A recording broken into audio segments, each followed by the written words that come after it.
Hey guys, welcome to the weekly breakdown with Adam Rose, and I am Adam Rose, and this week we're going to be going over Stigmata by Wayne Houchin. This is a fantastic effect. If you haven't looked into it or you don't know what it is, I really urge you to look into this effect. It's a very strong effect, and Wayne's an amazing guy, so I urge you to go to his website, look into it. Go purchase it through any of your favorite magic dealer or even straight from Wayne. It's a great effect. And here I'm performing this effect in a mall setting. This is a couple. I did a waltz effect, and then I'm kind of ending with this card effect here. And oh, by the way, I also know I said we would have a guest this week. I actually didn't mean to say that. I meant next week. So next week, I promise you, we will have a guest speaker that will come and kind of help me go through an effect. And also, if you guys have any effects that you want me to run through, or you want me to perform, and so I can kind of run through the performance of it, then please leave comments below, whether this be on YouTube or on bedeceived.com.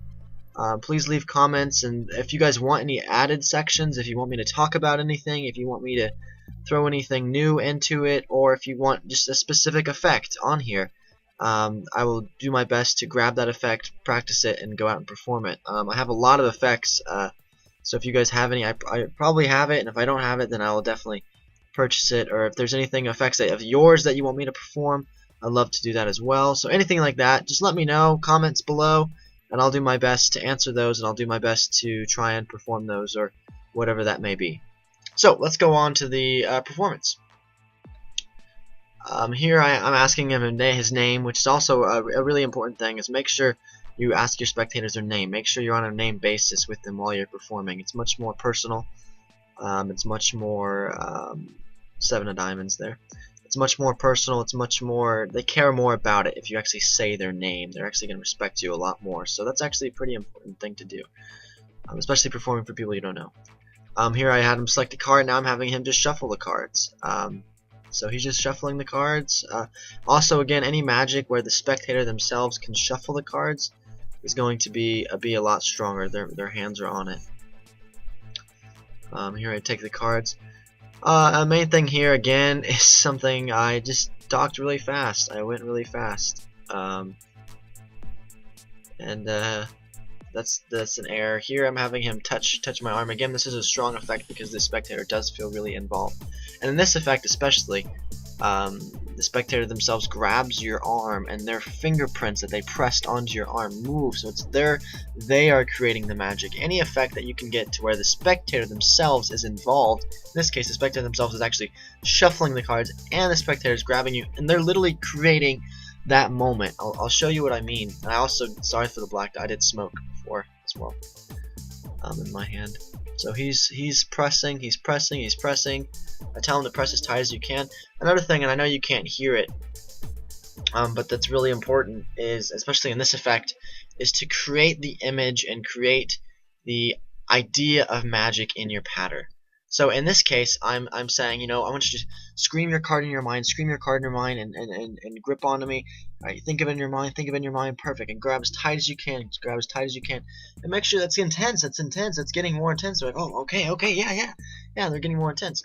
In this case, I have him do it, and you can actually see his fingerprints, and you see me rub just a little bit, and just so you know, you don't actually have to rub, and then I don't know if you can see in the camera, but you actually see a 7 kind of appears. I'm getting really good reactions. I know, again, you can't hear.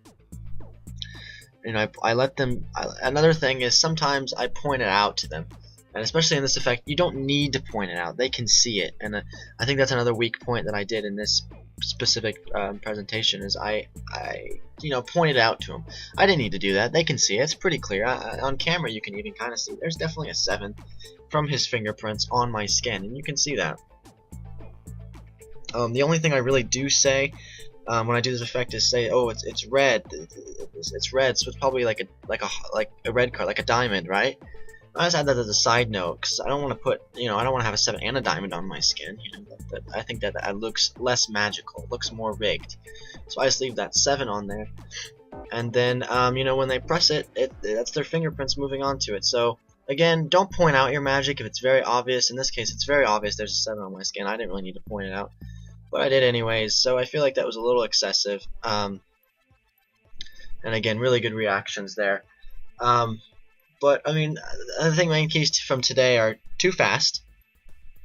Don't overdo your magic. Don't tell people, and this is gonna happen, and the card's gonna change. They know it's changing. They can see it changing. You don't need to tell them. So I think that's a big issue. Is don't narrate your magic too much, and don't tell them what they know. That just makes them feel stupid.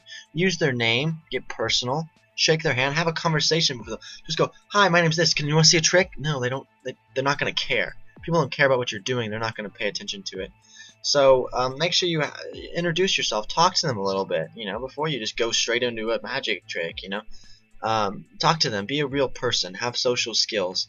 Know their name. Use their name in your effect. It makes them much more personal, and they're going to care a lot more about what you're doing. Honestly, think about it in their perspective.